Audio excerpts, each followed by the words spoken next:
a story about my childhood heavily implications of child neglect. So if you can handle this right now, move on and take care. Sometimes I wonder where it all went wrong or what I could have done to fix it. I have to remind myself I was only a child. I couldn't stop everything, yet at night I lay there in bed, wishing, praying, no, just blaming myself. Thinking if I had done something different, life would have been different. It shouldn't be a child's job to be doing what I was doing, but no one else was. And I had siblings. They will never know just how much work I went through to make sure they could even see the next day, or how much I lost trying to keep them safe.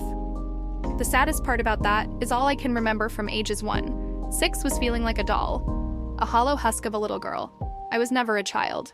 A child should never have to grow up that fast. When I tell people the story of little girl who grew up raising her siblings, I mean at 2 years old in July, my brother came into this world. My mother was never ready for children.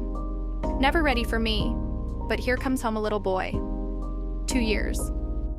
After him, 1 week after I turned 4, my little sister was born. A baby girl came. Home, she looked just like a baby doll. I had feed, change, dress, take care of them. Both, they were all I had. Mother was always so busy she couldn't raise children, nor keep a BF. She never had good taste in men. Yelling, fighting were the things I watched as I hid my younger siblings away, not wanting them to end up like me. I have a friend who we will call Jared, and he has a brother named, let's say, Alex. I am pretty good friends with Jared. He is one of the popular kids and I'm not, but he still considers me a friend because we've known each other since childhood now.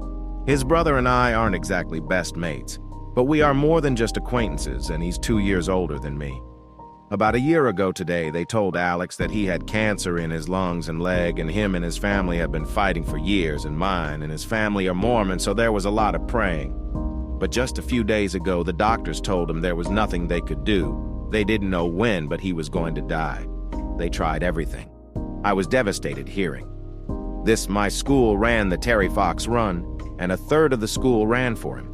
Even though the act did raise some money, it wasn't enough.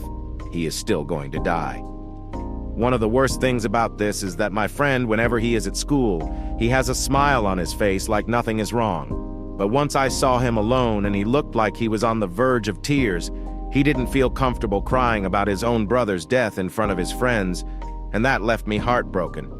He is still alive and they are still fighting. Even the doctors have said there is nothing they can do, so hopefully some breakthrough happens that can save him. But until then, this is one of few things that I will go cry about.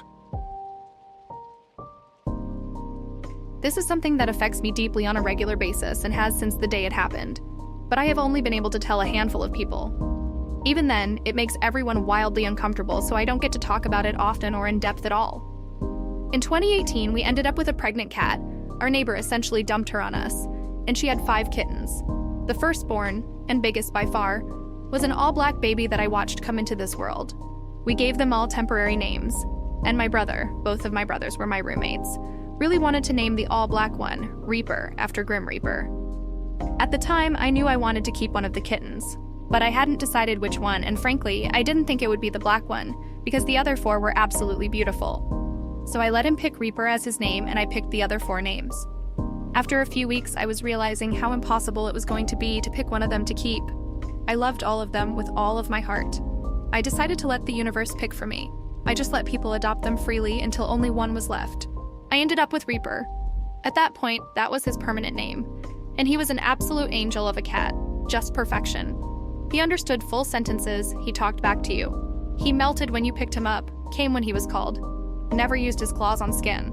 Loved every person, incredibly independent, but simultaneously fiercely loyal and loving and affectionate. He was beyond the best. I couldn't believe how lucky I'd gotten. I told everyone who claimed they didn't like cats that you'd like Reaper, and I was always right when that was put to the test. He was royal. The kittens and Mama Cat were part Bengal, so he was huge. The biggest of all 5 of them, for sure, and they were all big. He was stunning, and was developing some gorgeous brown Bengal spots on his coat as he grew. When Reaper was a little over 10 months old, I left him over the weekend to go on a short trip with my partner. My brothers had agreed to watch him. I remember when I was leaving, he was sitting by our big oak tree in the front yard, and he watched us drive away, never breaking eye contact with me until we were too far to see each other anymore, and I had an overwhelming feeling come over me that it was the last time I would ever see him. It was so potent and vivid, and I remember thinking, why the fuck am I thinking this, and brushing it off. On the last day of our trip, We get a call from my mom. She tells my boyfriend first, who gets an absolutely haunted look on his face that I will never forget. He hands me the phone, and my mother tells me that my brother, the same one who named my cat after Death, and his girlfriend have accidentally run over Reaper with the car, and he is gone. My child, my baby who was about to celebrate his first birthday, not even 1 full year old, ripped from this earth, tragically and far too soon. I couldn't breathe.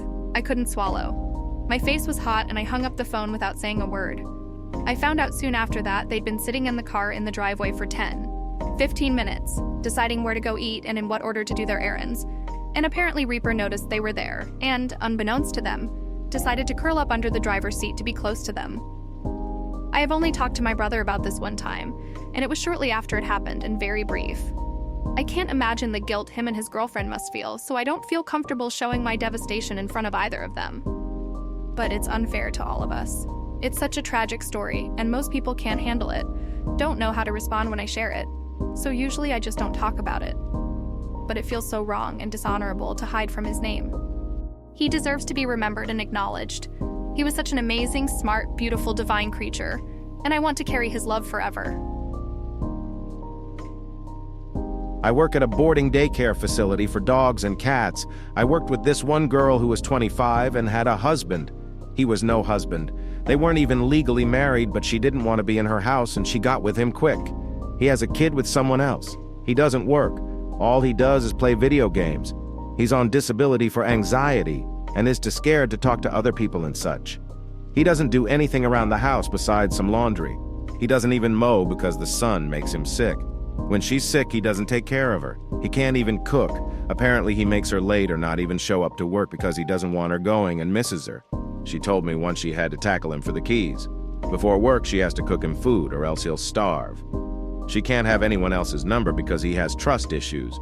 And at her old job, there were a lot of guys working and he made her quit. Recently, she wanted to go up to a higher position, and her husband only wanted her to move to a higher position because she'll be able to get higher pay.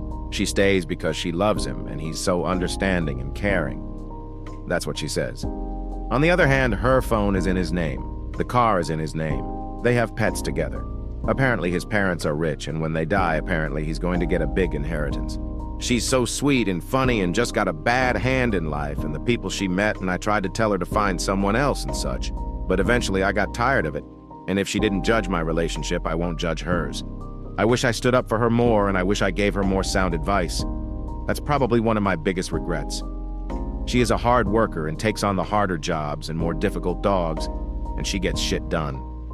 This past week, apparently, she quit, but some co-workers of mine say her husband made her quit and blew up over the phone for her not getting the position in the time frame he wanted.